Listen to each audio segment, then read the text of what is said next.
Então vamos começar aqui o caso.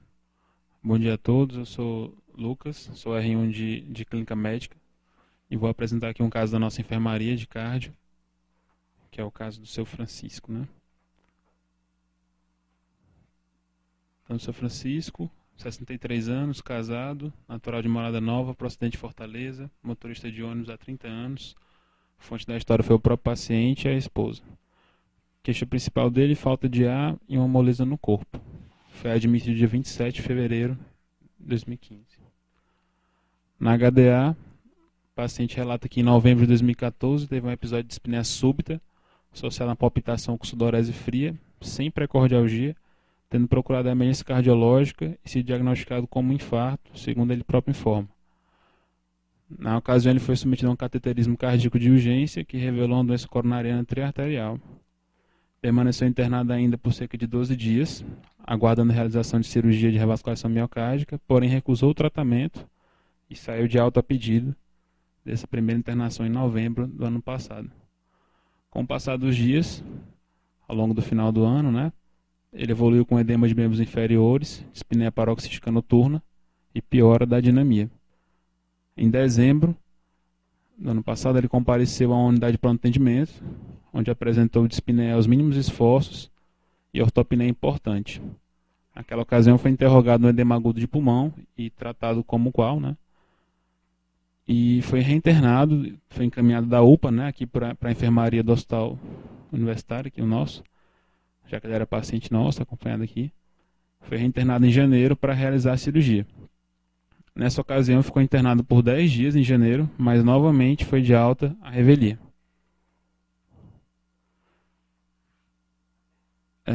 Desde novembro o paciente não vem cumprindo a tomada de medicação prescrita.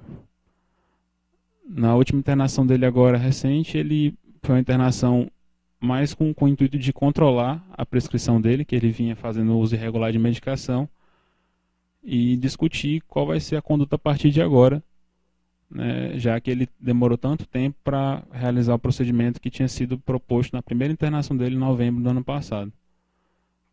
Durante a internação agora recente, ele nega pré-cardialgia ou dispneia paroxística noturna. Ele perdeu cerca de 5 quilos nos últimos 40 dias. A história patológica pregressa. Ele é hipertenso há 2 anos, tem dislipidemia e nega diabetes. Ele é tabagista, 45 maços ano, e etilista grave há 6 anos. Nega história de alergias, cirurgias prévias ou transfusões. A prescrição dele atual é essa, né? Clonazepam, carvedilol, captopril, AS, furosemida, simvastatina, espironolactona, sustrate, clexane.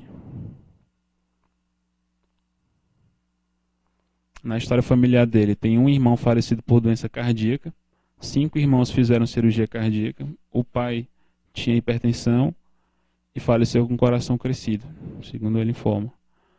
A mãe faleceu de doença cardíaca aos 82 anos. Na história psicossocial, ele mora com a esposa e filhos e bebe água da torneira. Ao exame físico, ele estado geral regular, né, cianótico anictérico. Foi um erro aqui da digitação, foi da admissão, foi do dia 27. Foi dessa admissão, é porque foi errado aqui, uma erro de digitação.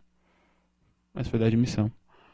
Hidratado e hipocorado, uma cruz em 4, orientado, algo adinâmico, cooperativo, hipotímico, mas com humor estável.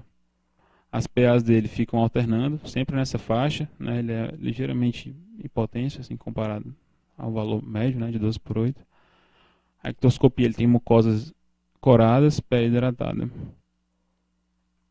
O exame cardiológico dele tem um ictus não visível, ausência de frames da palpação precordial, ritmo cardíaco irregular, bolhas hipofonéticas em focos da base, sem sopros. Sem sopros carotídeos também, turgência jugular a 40 graus, né, com leito a 40 graus, com aumento da onda V e da onda A.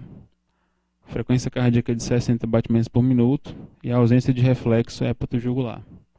Na ausculta pulmonar, murmúrio vesicular universal positivo, né, simétrico, sem ruídos adventícios. Tem uma frequência respiratória de 18 incursões por minuto, um abdômen plano, flácido, com ruídos hidroaéreos fisiológicos presentes, Leve desconforto da palpação profunda em hipocôndrio direito. Fígado palpável com a superfície lisa, com 6 a 7 centímetros do rebodo costal direito, ao longo da linha hemiclavicular direita.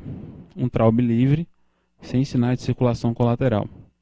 Extremidades, pulso periférico palpável, simétrico, ausência de edema ou cianose, com tempo de enchimento capilar, volta de 2 segundos. Os diagnósticos propostos para ele foram insuficiência cardíaca sistólica secundária a um infarto agudo do miocárdio e uma miocardiopatia isquêmica. Os exames complementares da admissão, né? Ele internou com um hemograma aparentemente sem alterações, né? Uma hemoglobina de 13,2, leucócito de 8.800, sem desvios, né? O coagulograma também normal, função renal normal. A única alteração que ele apresentou ao longo da internação foi uma discreta elevação da função renal, a creatinina subiu, né? Assim como a ureia. E os últimos exames que a gente tem disponível foram esses em que ele manteve estável. Não teve tantas alterações de eletrólitos. O hemograma também se manteve estável ao longo desses registros aí que a gente pôde anotar. Esse é o raio-x de tórax, PA e perfil. Primeiro vamos avaliar aqui a qualidade do exame, né? Vamos ver se ele está bem insuflado, se ele foi feito numa posição, né, simétrica, se ele está...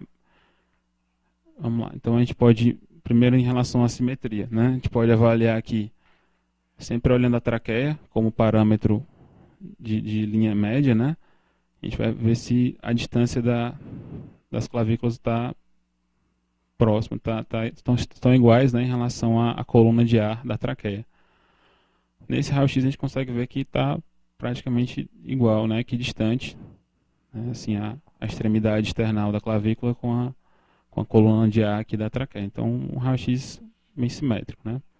Em relação à insuflação, a gente pode contar aqui de 9 até 11, né, arcos costais posteriores. Se a gente for contar aqui, 1, 2, 3, 4, 5, 6, 7, 8. Não está tão bem insuflado, né? Acho que do lado esquerdo talvez a gente conte mais. 2, 3, 4, 5, 6, 7, 8. Eu estou contando 8 aqui, 8 arcos costais posteriores no raio-x. Então não está tão bem insuflado, né? Tá quase lá, né? Dá pra gente considerar. Então, sempre a interpretação do raio-x a gente começa de fora para dentro, a gente observa o arcabouço ósseo, vê se tem alguma alteração óssea na clavícula, né, cabeça do húmero, escápula, né, sempre perceber se a escápula foi bem afastada do campo pulmonar, né, às vezes no raio-x, esse no caso foi um raio-x em PA, mas se fosse feito um raio-x em AP, a escápula poderia estar um pouquinho dentro do campo pulmonar, isso atrapalharia a interpretação. Mas aqui foi bem afastada, né? A posição do paciente conseguiu ter essa boa qualidade no exame. Então, tirando o arcabouço ósseo, costelas, clavículas, tudo normal, a gente pode entrar na parede torácica. Aqui a gente não consegue visualizar alterações pleurais, aparentemente. Talvez um discreto derrame pleural aqui à direita, né? Tem um discreto velamento aqui do seu costofênico à direita. Outra coisa que a gente pode avaliar também é em relação à posição do coração, né? O coração aponta em direção à bolha gástrica aqui, então aparentemente o coração está na posição, como é que eu posso falar, fisiológica, né? O hemitórax esquerdo está em concordância com as vísceras abdominais. Então a gente não tem aqui aparentemente destrocardia, apesar de não haver a identificação no exame, né? Que é para ter a identificação em relação à direita e esquerda. Então o campo pulmonar com discreto derrame pleural aqui à direita. Um discreto infiltrado reticular, né? Em terço inferior de ambos os hemitórax, mais pronunciado à direita. Ápices pulmonares livres.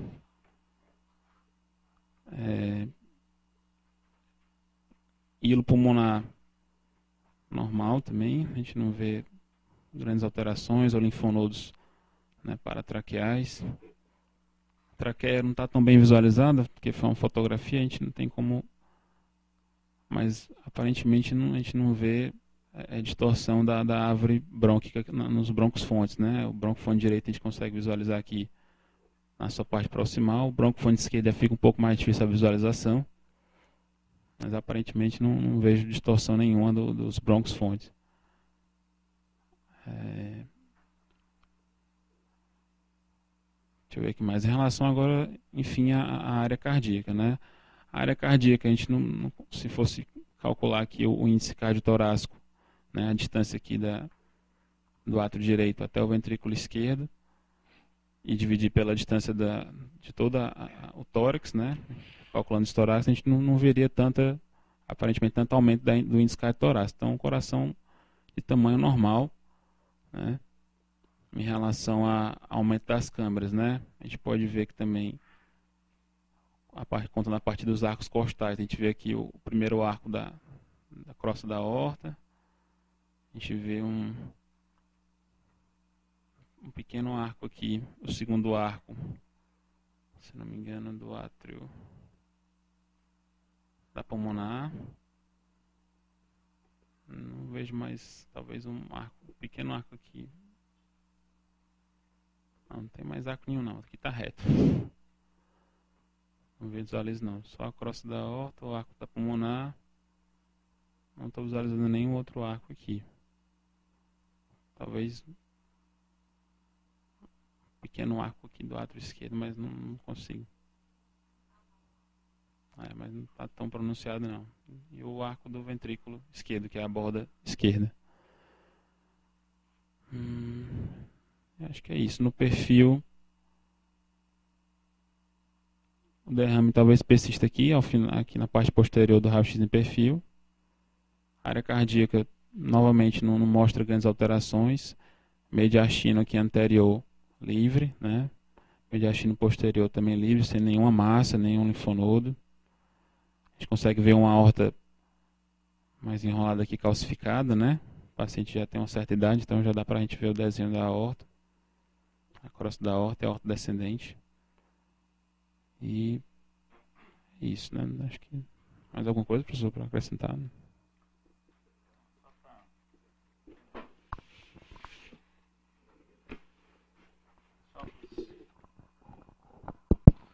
Só para os estudantes, né? Assim, radiografia do tórax, ele colocou as definições de penetração, de centralização, né? Aspectos anatômicos da radiografia, né? A radiografia está bem inspirada, tem 1, 2, 3, 4, 5, 6, 7, 8 espaços intercostais anteriores, né? Acima de 7 a gente considera que tecnicamente está adequada, tem realmente um derrame pleural à direita. O índice cardiotorácico está no limite da normalidade, talvez um pouco aumentado, sugerindo um discreto aumento de câmara cardíaca, provavelmente às custas do ventrículo esquerdo. Tá? Quando você vê o perfil, isso aqui é o ventrículo esquerdo, isso aqui é o ventrículo direito, a gente não vê sinais de redução do espaço reto cardíaco esquerdo, que é próprio dos indivíduos que têm sobrecarga do ventrículo esquerdo. Então, radiografia do tórax, com aumento discreto da área cardíaca, às custas do ventrículo esquerdo, com sinais de derrame pleural à direita. A radiografia é compatível com a insuficiência cardíaca. Só voltando aqui o que você colocou aqui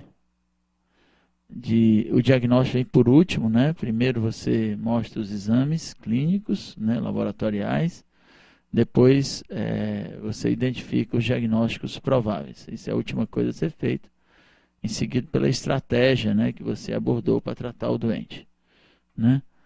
Então, a gente depois comenta os diagnósticos, como deve ser feito, tá? Tem aqui que você não falou, mas além do aumento da creatinina e da ureia, tem uma redução do sódio plasmático, né? Então, tem algum grau discreto de hiponatremia, né? O sódio basal normal é de 135 a 145 mil equivalente por litro, está 131, 132. o que representa um grau de hiponatremia. Repete o eletrocardiograma. Aqui um eletro de 12 derivações, né? A gente pode começar avaliando a frequência do paciente. A frequência cardíaca aqui está por volta de 60 batimentos, né? 60 batimentos por minuto. O ritmo, um ritmo sinusal, a gente observa que cada complexo QRS na derivação D2 lá embaixo, né? Um D2 longo, está precedido de uma onda P, então ritmo sinusal. No D2 longo a gente observa talvez uma extrasístole aqui ventricular, né, isolada. O eixo do vetor cardíaco, né, está positivo. Se a gente observar o QRS em AVF e em D1, então, os dois estão positivos, então mostra que o eixo está no quadrante que se é esperado. Em relação a intervalo PR, né, aos bloqueios atrioventriculares, a gente não observa aumento, né, ou encurtamento do intervalo PR.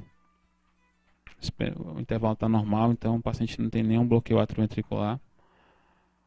Em relação a bloqueios de ramo, a gente vai observar sempre a largura do QRS, né? Lembrar que o QRS normal ele tem até 3 quadradinhos, né, até 0,12 segundos. E aqui a gente não observa tanta alteração no QRS. QRS aparentemente estreito, não vejo alargamento claro não. Então, sem bloqueios de ramo, né, o QRS estreito, sem bloqueios atrioventriculares. Em relação a achados de isquemia, a gente não vê achados de isquemia aguda, né?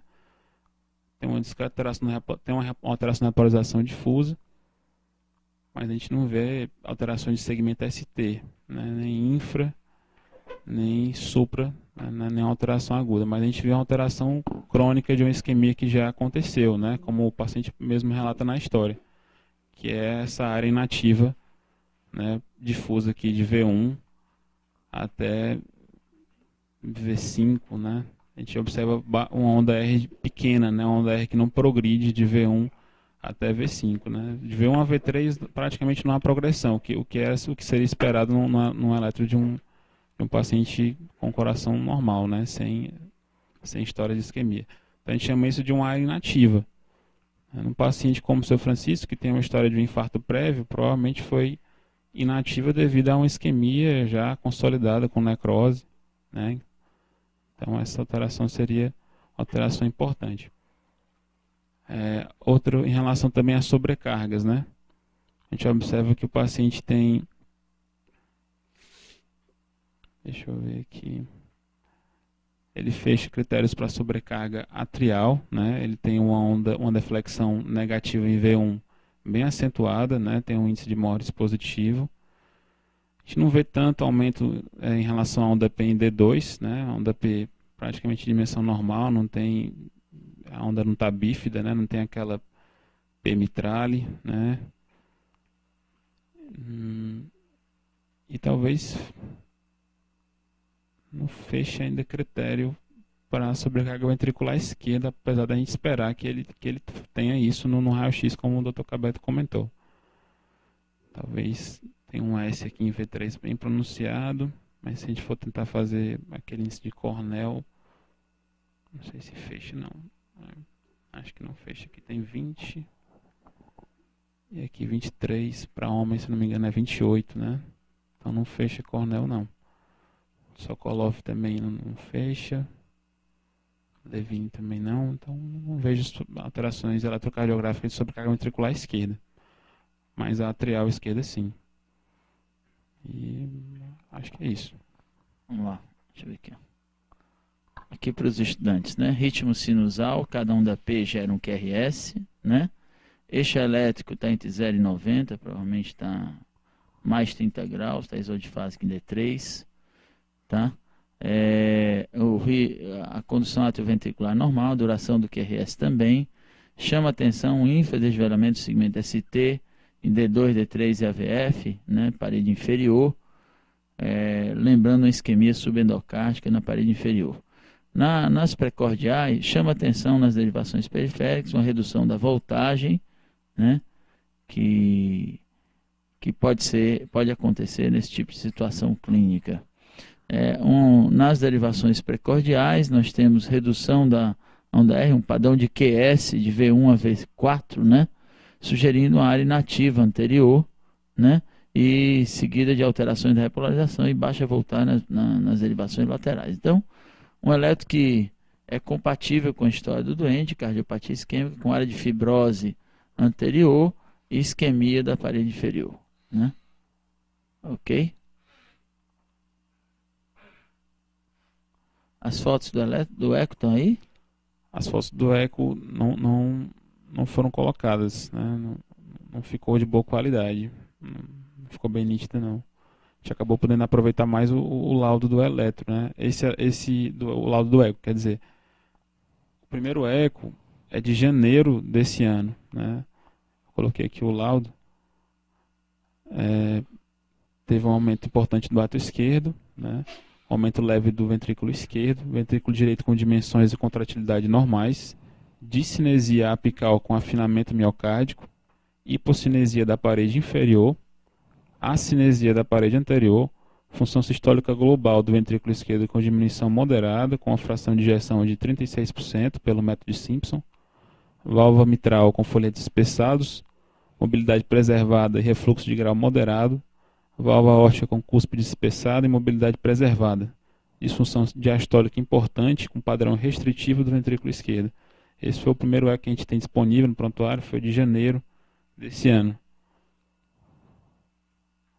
Já esse eco foi desse internamento, o internamento mais recente, né? As conclusões do eco foram essas: dilatação moderada do ventrículo esquerdo e leve do ato esquerdo, acinesia da ponta e da parede inferior do VE, demais paredes com hipocinesia difusa importante, disfunção sistólica importante do VE, fração de ejeção pelo mesmo método de Simpson de 22%, já menor comparada com a eco anterior, uma disfunção diastólica importante do ventrículo esquerdo, hipocinesia difusa com disfunção sistólica do ventrículo direito. Esse termo eu não sei o que é, professor. Ok, obrigado pelo esclarecimento. Continuando aqui a leitura do laudo, a válvula mitral em pinheiro tombado, né? E apresenta regurgitação mitral moderada, refluxo tricúspide mínimo, pressão sistólica de artéria pulmonar estimada em 27 mm de mercúrio, presença de trombo organizado aderido na ponta do ventrículo esquerdo. Algum comentário, doutor Ricardo? E esse caso ele foi trazido para a sessão para, além né, de discutir o diagnóstico e tudo, como a gente já foi vendo ao longo dos exames, discutir também a proposta terapêutica. Cadê o cateterismo do doente? Cadê a coronariografia? Interno. Hã? O interno não trouxe. Não tem a coronariografia? Não tem. Mas cadê o laudo do cateterismo aí? O que a gente tem no prontuário é um laudo que já foi repassado, né? Não, mas o filme. Cadê o filme? A gente não tem aqui. Se eu quiser eu posso... É novembro do ano passado. Mas só um CAT. Foi só um CAT em novembro. Ele não fez CAT agora nesse internamento. Tá bom. É impossível discutir se é cirúrgico ou não sem ver o filme. Quer dizer assim, é tecnicamente inadequado, né? Então, ele tem uma DA fechada que enche o colateral da CX e da direita, e tem lesão na direita também. Esse é um doente que a gente tinha indicado cirurgia previamente, né? O doente tinha negado a cirurgia e ele evoluiu com piora da função ventricular e da classe funcional. Só alguns dados que são importantes. Primeiro, o diagnóstico, ele fica por último, né? E mesmo a elaboração dessa lista de diagnóstico, Eu pedi a vocês que toda vida que for apresentar o caso, me mande no domingo para eu, ou no sábado para eu revisar. Eu já tinha dito para alguns da vez passada, eu acho que é importante para que não essas sessões não veio não. Acabei de abrir aqui, inclusive não está. Então, então não chegou. Acabei de abrir meu e-mail de novo, não vi. Até para que não ocorra essa coisa, né, de faltar um exame e daí por diante. Quer dizer, tem que ter todos os exames, a imagem do exame para que a gente possa interpretar e dar subsídios para vocês. Os diagnósticos, você pode classificar a insuficiência cardíaca como sistólica e diastólica, mas aqui especificamente o mais importante é que esses dois itens estão juntos, né? Ele tem uma cardiopatia, né? Não é uma miocardiopatia, é uma cardiopatia isquêmica, ela tem insuficiência cardíaca. É interessante colocar a classe funcional, se você quiser botar insuficiência cardíaca, classe funcional tal, secundária cardiopatia isquêmica. Primeira hipótese diagnóstica. Segunda hipótese é que o paciente é hipertenso, né? Então, hipertensão arterial primária é o segundo diagnóstico. Terceiro, ele tem uma insuficiência renal crônica, né? Ou aguda, e você tem que colocar. O quarto, esse doente está evoluindo com hiponatremia e faz parte da lista de diagnósticos, né? Hiponatremia, porque a hiponatremia dá muita informação a quem tem insuficiência cardíaca. Só para que você saiba, ela é um fator prognóstico extremamente importante, né? É um fator prognóstico extremamente importante na insuficiência cardíaca. A presença de hiponatremia denota a gravidade da doença, da disfunção miocárdica, tá? Então,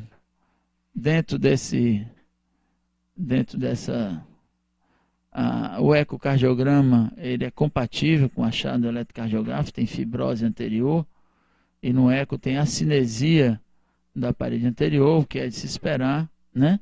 E uma disfunção severa do ventrículo esquerdo, né? Com uma insuficiência mitral que não aparecia no primeiro eco, mas com insuficiência mitral moderada no segundo, né? Eu acho que fica difícil discutir o caso sem a coronariografia. Aliás, que a grande discussão aqui é se esse doente deve ser submetido à revascularização ou não. Depois que você dá o diagnóstico da insuficiência cardíaca, que é um diagnóstico sindrômico, nesse caso aqui você já tem o diagnóstico etiológico da cardiopatia isquêmica. A segunda abordagem é saber o que pode ser reversível em termos de insuficiência cardíaca. O tratamento da insuficiência cardíaca, como um todo, se mostrou no início, né? Inibidor de ECA, beta-bloqueador, diurético, eventualmente digitálico e daí por diante. Mas a segunda fase é o tratamento etiológico da insuficiência cardíaca. E nesse caso especificamente, saber se esse doente tem isquemia e se parte dessa disfunção ventricular se deve a fibrose ou isquemia. Então, para você saber se você está realmente oferecendo para o doente algum benefício terapêutico, você precisa saber o grau de fibrose e grau de isquemia. E a gente usa vários critérios para dizer isso. A presença de dor é sinal de que tem músculo viável. A presença de ondas Q faz sugerir a presença de fibrose e diminui a probabilidade de viabilidade, isso não exclui, mas diminui, né? E eventualmente a gente até usa metodologia para definir isso. Existe uma série de metodologias que a gente analisa a viabilidade do músculo cardíaco, porque não tem sentido revascularizar um músculo fibrosado, cujo benefício da revascularização é muito baixo. Então, você usa critérios clínicos, que inclui eletrocardiograma, ecocardiograma, critérios angiográficos, né? E está descrito aí que tem uma área de cinética, né? Talvez tenha aneurisma de ponta do ventrículo esquerdo, que pode ser submetido a tratamento cirúrgico em algumas circunstâncias, mas também o estudo de viabilidade, que a gente usa no nosso meio, ecocardiograma com estresse, cintilografia miocárdica, tomografia com emissão de pósitron, né? Ressonância magnética, são metodologias que a gente usa para analisar se tem músculo vivo ou não, porque em sendo tudo área de fibrose, o benefício da revascularização é baixo, né?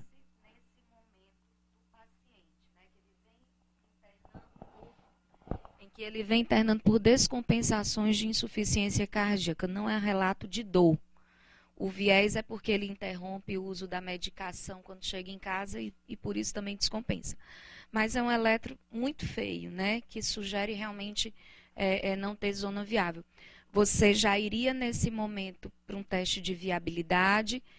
E em relação ao CAT, esse CAT que nós temos, que tem uma DA ocluída proximal, tem uma CD ocluída, salvo engano, ele tem uma lesão grave de CX, era realmente tudo, né, ocluído. E ele tinha uma zona sugerindo discinesia que também já tinha sido apontado pelo eco. Repetiria o eco novamente, o CAT novamente já nesse momento, ou iria primeiro para a tentativa de ver se tem viabilidade? Essa é uma discussão, assim, eu tenho a impressão que do ponto de vista de revascularização, o benefício desse doente vai ser pequeno. Tem uma série de estudos que tem bias de interpretação, só para os estudantes, assim, a melhor situação de benefício para a revascularização é quando tem disfunção ventricular. Quer dizer, em tese, quando você tem disfunção do ventrículo esquerdo, é a situação onde a revascularização ela é mais eficaz, quer dizer, de todas. Então a gente define como critério para revascularização disfunção e grau de isquemia. Tendo muita isquemia e muita disfunção, ótimo. É evidente que eu preciso garantir que aquele músculo que tem disfunção esteja vivo, que aquele não seja área de fibrose. Esse doente tem muita área de fibrose, né? Talvez seja interessante para definir essa formação aneurismática. Mas eu não iria para novo CAT, não.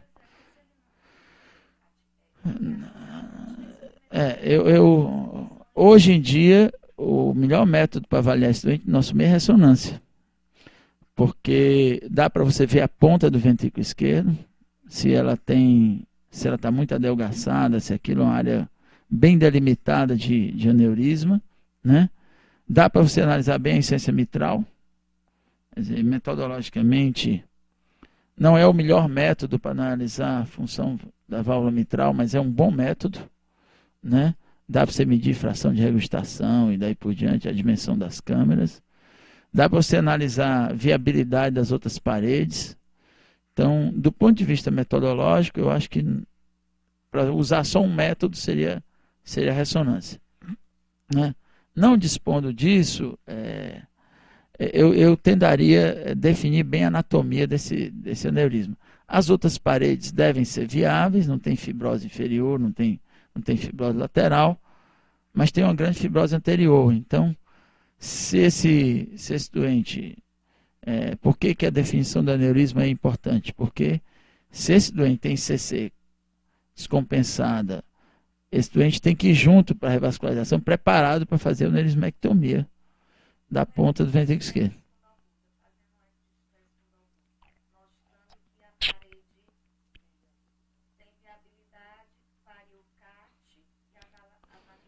Novembro, CAT, não sei se faria, não. Se mandaria...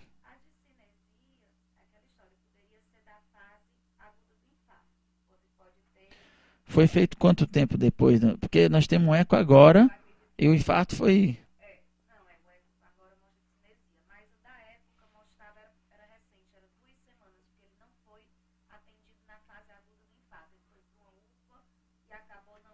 Entendi.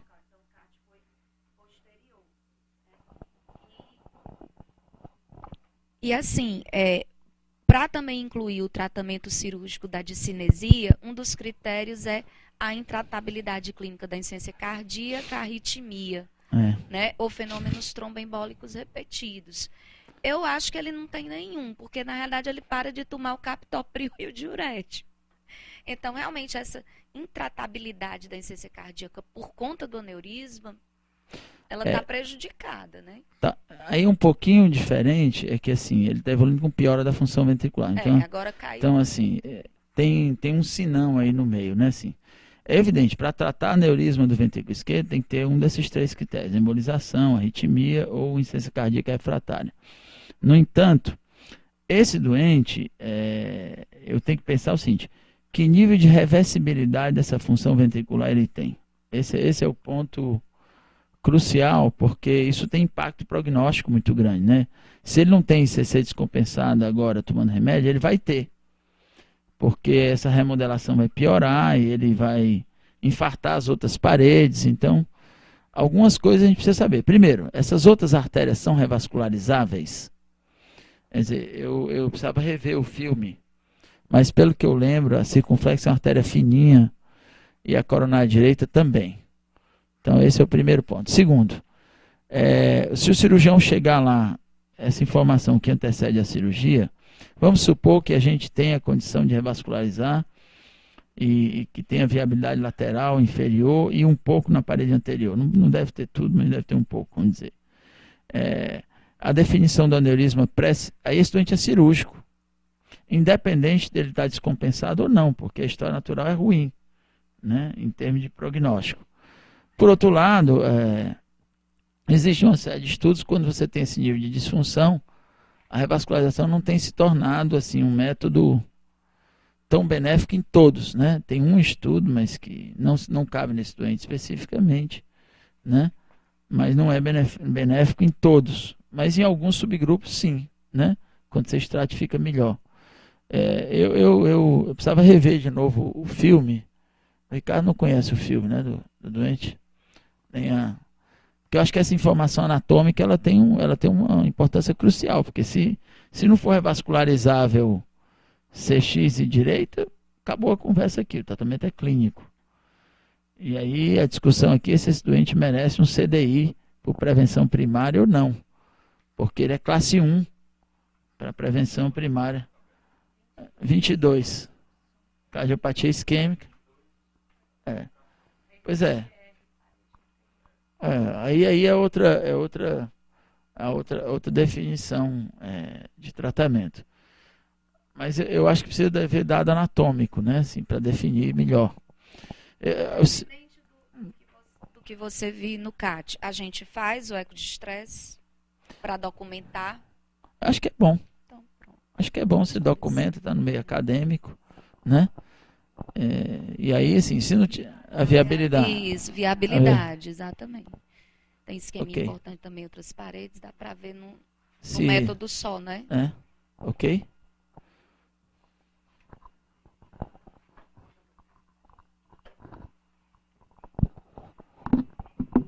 Só uma dúvida aqui que me apareceu. Entre o eco de estresse e a cintilografia miocárdica, tem alguma diferença de sensibilidade? Parecido. Metodologia. Mais ou menos a mesma coisa, né? Eu vou apresentar um filme de um paciente de 60 anos de idade, aproximadamente 60 anos. Ele é diabético, hipertenso, dislipidêmico, tem insuficiência arterial periférica, tem claudicação de membro inferior esquerdo, com mais ou menos 700 metros de caminhada. Ele é um indivíduo não assíduo no tratamento e há 1 ano e 6 meses ele era sintomático, tinha angina classe funcional 2 para 3 e foi submetido a estudo angiográfico e foi indicado revascularização cirúrgica. Na época ele foi submetido a uma revascularização, ele fez uma anastomose da mamária esquerda para a descendente anterior e da mamária esquerda ele puxou 2 enxertos venosos com safena para as 2 diagonais, diagonal 1 e diagonal 2. De lá para cá ele desapareceu do consultório, ele passou 1 ano sem ir ao consultório. Quando há 1 ano eu pedi uns exames dele, ele voltou agora, né?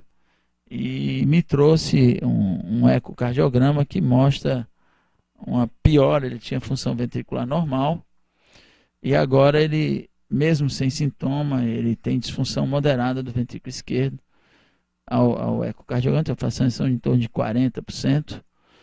E como tinha piora da função ventricular, eu nem fiz cintilografia, eu pulei direto para o cateterismo, porque interpretei que disfunção ventricular era sinal de isquemia miocárdica severa. O eletrocardiograma dele é um padrão de bloqueio de ramo esquerdo. O QRS tem 15 milímetros de duração. Ele é um diabético não insulina dependente, não compensado. Então, coronariografia esquerda, pela técnica de Judkins, né?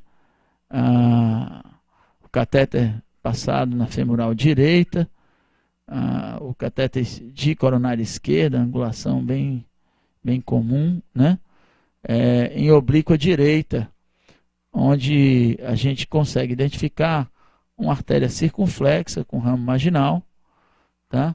E artéria descendente anterior com oclusão total no terço médio, tá? Essa artéria que vocês veem aqui é uma grande artéria diagonal que desce na parede paralela à artéria descendente anterior. A artéria descendente anterior tem duas septais, 1 e 2, antes da oclusão.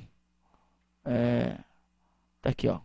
Isso aqui é a artéria descendente anterior, está ocluída no terço médio, duas septais. Esse aqui é uma diagonal, é quase uma diagonalis longa, e a artéria circunflexa tendo o primeiro, segundo ramo marginal e a continuidade com ramo atrioventricular.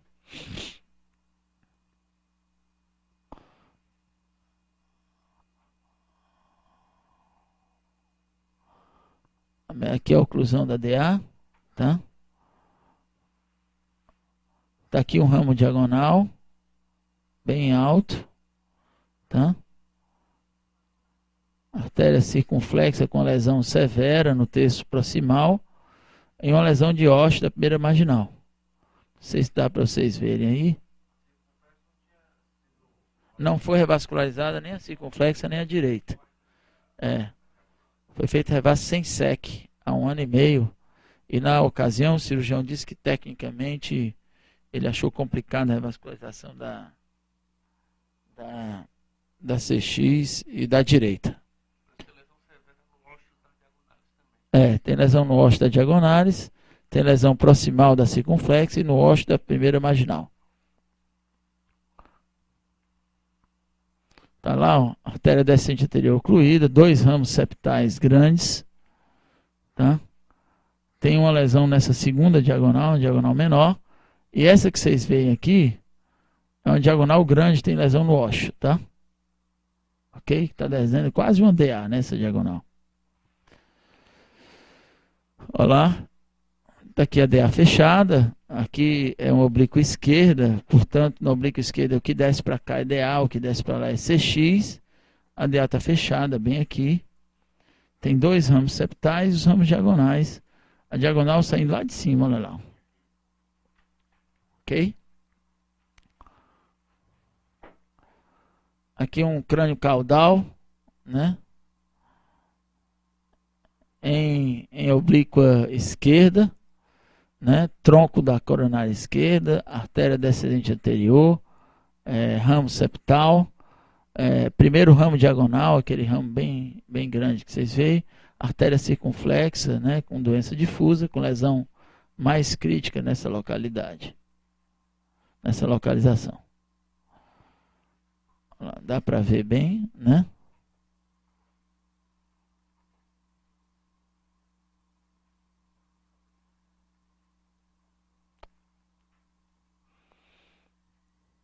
Aqui é a DA, tá? Injeção na coronária direita, tem lesão distal da coronária direita, antes da bifurcação. Tem aqui um ramo ventricular posterior, um ramo descendente posterior, vocês vão ver na outra projeção que é uma... Não é colateral, é um raminho parece um colateral, é a primeira vez que a gente vê. Mas tem uma lesão na bifurcação da VP e da DP, né? Na própria DP tem lesão proximal, né?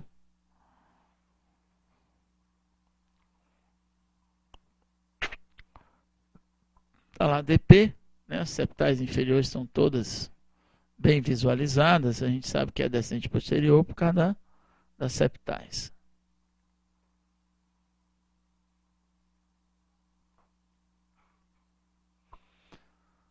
Injeção na mamária esquerda.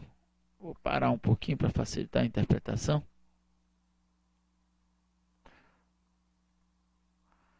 Aqui o ramo, vocês vão ver que tem duas safenas saindo da mamária, tá? Depois, junto da anastomose dessa safena, tem um grau de estenose aqui importante, vocês vão ver, e a outra não, tá absolutamente normal. ADA, olha lá. Vou mudar a projeção, vocês vão ver melhor. Aqui dá para ver melhor, olha lá. Então, tem uma diagonal que ele revascularizou, que eu acho que é essa aqui, ó, tá? Aquilo é um ramo diagonal, aquele que tem lesão no ósseo, ok? E tem a DA, que está revascularizada aqui, e tem um outro ramo diagonal, que tem uma lesão pós-anastomose aqui, ó, ou junto da anastomose. Outra projeção ainda melhor de ver. Olha lá. Tá dando para ver aí? Então, tem hora que a gente fica na dúvida se a mamária está para diagonal e a safena, ou isso aqui é safena indo para DA, né? Mas o fato é que um ramo tá bem a anastomose aqui, né? Ó. E tem uma lesão que é de uma diagonal justa anastomose, né?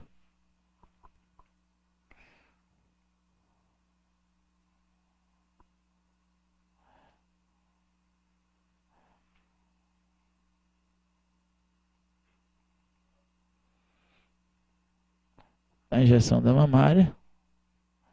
Aqui, ó, dá para ver que aqui é uma oblíqua direita, isso aqui é DA, né? Ó. Ok? Que é uma DA pequena.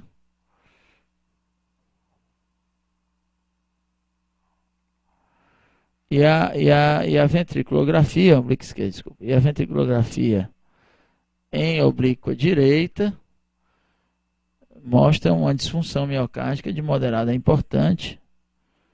Toda a parede anteroapical e basal tem hipocontratilidade.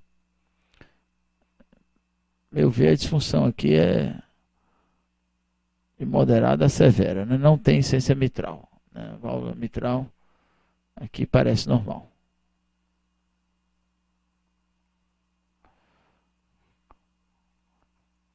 A ortografia não tem insuficiência aórtica, não reflui, né? Só. Então, para que a gente, assim, em definição, trata-se de um paciente que tem doença triarterial, diabético, revascularizou há 18 meses e está evoluindo com disfunção ventricular, que tem uma ponte para diagonal com lesão obstrutiva de 90%, uma circunflexa com 90% proximal e uma direita com 90% distal com lesão na DP. O hemodinamicista na hora disse, olha, cabe aí 4 stents, stent nessa anastomose, stent na circunflexa, stent na marginal e stent na DP, com kissing balloon. Hoje você tem um stent de bifurcação, né, que você entra com 2 cordas guias e joga um stent de bifurcação. Antigamente você só passava um e usava 2 balões e passava o stent só num deles, né, uma técnica que chamava kissing balloon. Hoje você pode jogar 2 stents. Os estudos são pequenos ainda de acompanhamento. Eu achei que não devia fazer nada, que precisava estudar melhor, né? Precisava repensar melhor e pedi que ele fosse ao cirurgião que operou para depois nós conversarmos. Eu gostaria de ouvir a opinião de vocês. O que fazer? Tratamento clínico, angioplastia, cirurgia ou ressincronização? Doutora Rochelle. 60 e poucos anos, né? Novo demais, né? Assintomático. BRE com 150 milissegundos, remedinho máximo, tratamento clínico otimizado, o máximo. Eu não revascularizaria percutaneamente, acho que não. Se fosse cirúrgico, tenho minhas dúvidas, porque seria aquela ponte para a diagonal ali. E com esse BRE, eu acredito, aí o Roberto pode nos orientar melhor, talvez a possibilidade de ressincronização. Meu parecer é que eu manteria o paciente em tratamento clínico.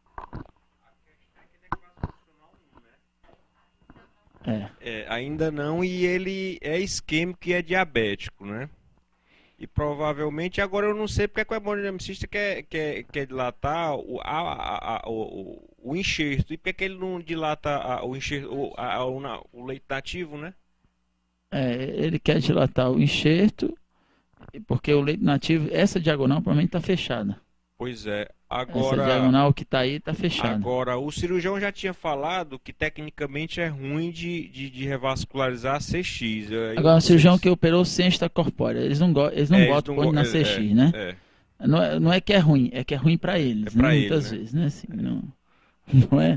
não é que tecnicamente são inabordáveis. Quando você faz sem extracorpórea, a revascularização da pele lateral, você precisa virar o coração, e com o coração batendo não é tão simples revascularizar a circunflexo. Eu seria favorável à intervenção percutânea. Intervenção percutânea. Estratégia, trata primeiro o quê? A DP, a CX ou a ponte? Trata tudo junto? Trata só uma? O que faz? Isso aí. Eu ia na CX e na direita, na região da direita. Porque lesão na ponte é chato de tratar, né? Então, Ricardo.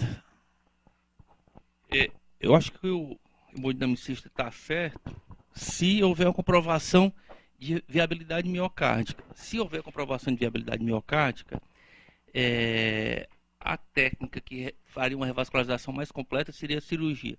Eu acho pouco provável alguém que foi operado há 18 meses aceitar passar por uma nova cirurgia cardíaca com tão pouco tempo. Em vista disso, se a cintilografia do miocárdio mostrar que há isquemia, eu trataria com implante de estente percutâneo os locais que fossem viáveis. Se não houver viabilidade, tratamento clínico. Então, a tua opção primeira é cirurgia. Não, assim, eu acho que a cirurgia... A primeira coisa, eu faria viabilidade miocárdica. Se for viável, eu acho que a cirurgia tem uma maior probabilidade de fazer um tratamento completo. Agora, eu acho pouco provável que ele aceite. Se fosse mim, eu não aceitaria. Se fosse eu, não aceitaria uma nova cirurgia depois de 18 meses. E aí, tendo isquemia e tendo músculo viável, eu acho que o implante de stent pode ajudar. Que artérias? As que o hemodinamicista falou. Coronária direita, naquela divisão, na ponte, embora o implante de stent em ponte seja problemático. No começo da circunflexa, onde foi mais que ele propôs? Na DA? Na diagonal, na ponte safena para diagonal. Eu falei, ponte safena para diagonal, coronária direita, CX e deram 4? E direita. Então aí são 3. Porque tem a marginal da CX, tem lesão no ósseo. Então, essa seria a 4ª, né? Eu colocaria no local onde tiver viabilidade. Se tiver viabilidade em tudo, colocaria em tudo. Doutora Cristiane.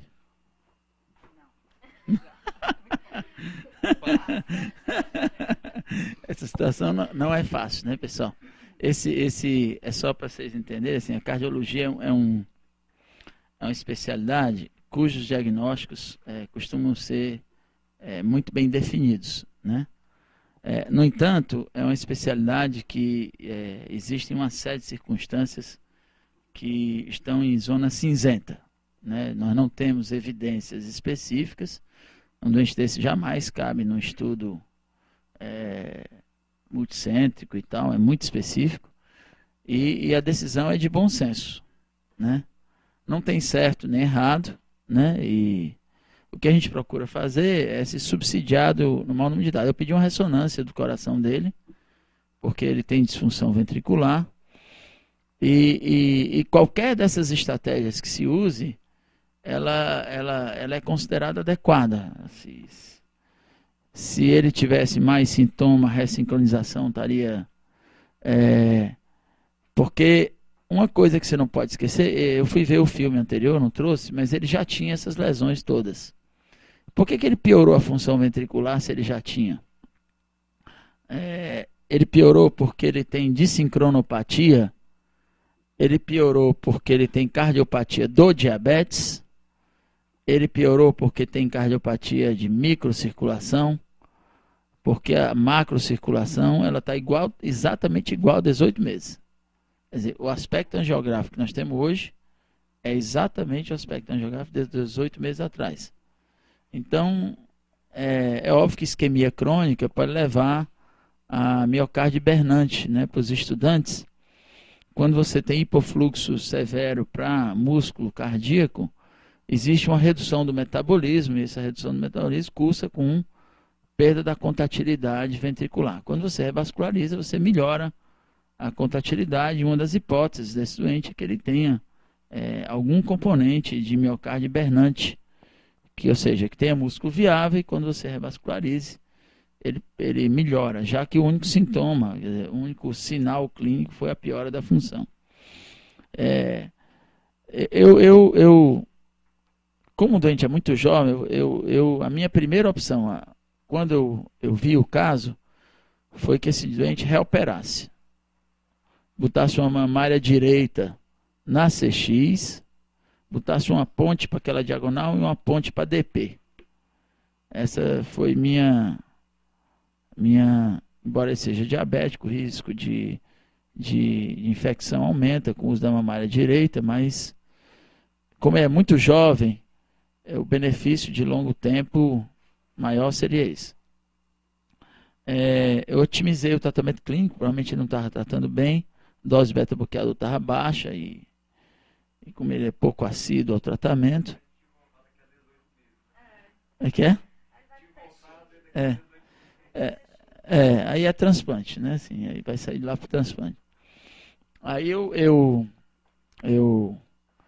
mas eu pedi para que ele fosse a outro colega, né? E fosse a um cirurgião. Mostrei o cirurgião vacilou na indicação, ficou... Então, talvez a gente, depois do estudo de viabilidade, o que a gente faça, Ricardo, é assim, vamos começar tratando o que é mais simples, por exemplo, vamos dar o stent naquela circunflexa, e aí vamos ver como é que fica a evolução, né? Espera 1 ou 2 meses, daqui a pouco... O cirurgião que você mostrou foi o mesmo que operou? Foi o mesmo que operou. Eu digo, mostra para ele ver o que... dá esse negócio de muitas pontes só, né?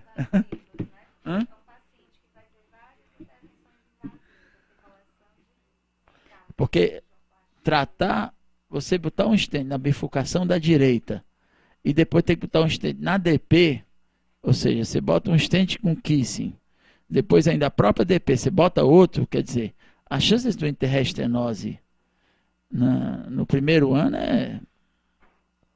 em diabético, né, com artéria fina, é mais de 40% de chance de restenose no primeiro ano, tranquilamente. Né, assim, então, a probabilidade de uma reintervenção é muito alta. Eu estou muito em dúvida, sinceramente, assim. Eu estava entre, se for dilatar, tá estende só na circunflexa, que é a artéria mais fácil de tratar. Esperar uns 2, 3 meses, refazer o CAT. Se não melhorar, eu trato a outra e vou tratando de um por uma para a gente... Mas esse a gente vai fazer 4 ou 5 CATs. Né? Quer?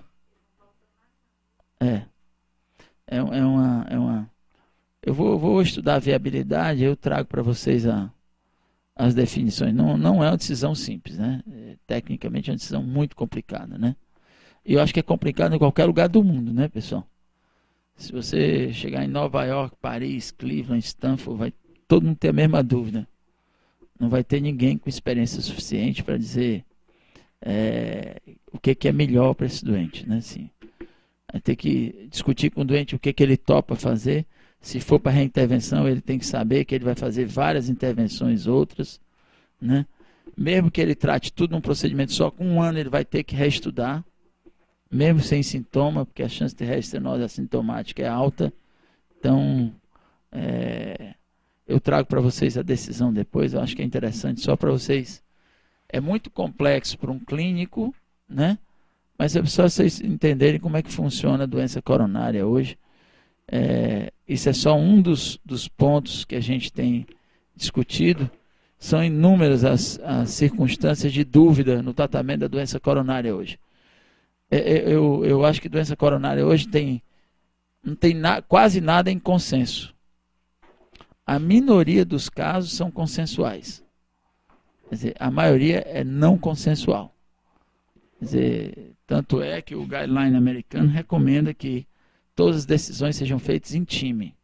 Que você junte o clínico, o hemodinamicista e o cirurgião para tomar a decisão, porque a maioria das decisões não são consensuais, né? Você pode indicar e o outro contraindicar. Mais da metade dos casos não entra em padrão definitivo de tratamento.